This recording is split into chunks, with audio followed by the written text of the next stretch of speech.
ఆయనతో అజయ్ ఘోష్ గారికి ఉన్నటువంటి అనుబంధం చాలా గొప్పదంటూ కూడా అజయ్ ఘోష్ గారు చెప్తా ఉంటారు. సో, ప్రస్తుతం అజయ్ ఘోష్ గారు మనతో పాటు ఉన్నారు. హలో అండి. నమస్కారం బాబు. అంటే 'కోటా శ్రీనివాసరావు' గారితోని 1, 2 సినిమాలు ఇప్పుడు 'రన్ రాజా రన్' గాని, ఇతర సినిమాలు గాని 1, 2 సినిమాలు చేసినా కూడా చాలా ప్రత్యేకమైనటువంటి అనుబంధం మీకు ఏర్పడిందన్నట్టుగా తెలుసు మాకు.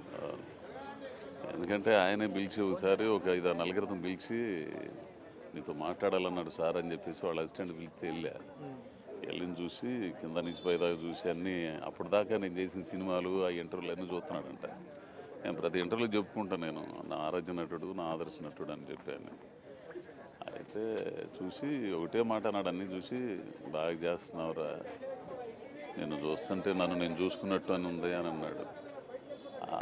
ఇది చాలు అంతే.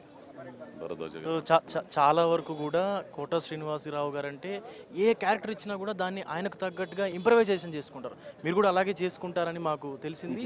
మీకు ఆయనకి చాలా దగ్గర పోలికలు ఉన్నట్టుగా కూడా తెలుస్తుంది నటనలో. అంటే చాలా సామాన్యంగా కనిపిస్తారు ఇద్దరు చూడడానికి, కానీ నటన స్వభావంగా అది వాళ్ళని చూసి నేర్చుకుందే. నేను సహజంగా ఉండడం, ఆ పాత్రలు చేయటం ఇవన్నీ కూడా ఆయనను చూసే నాకు ఎంతోమంది చూసి నేర్చుకోవటం అంతే.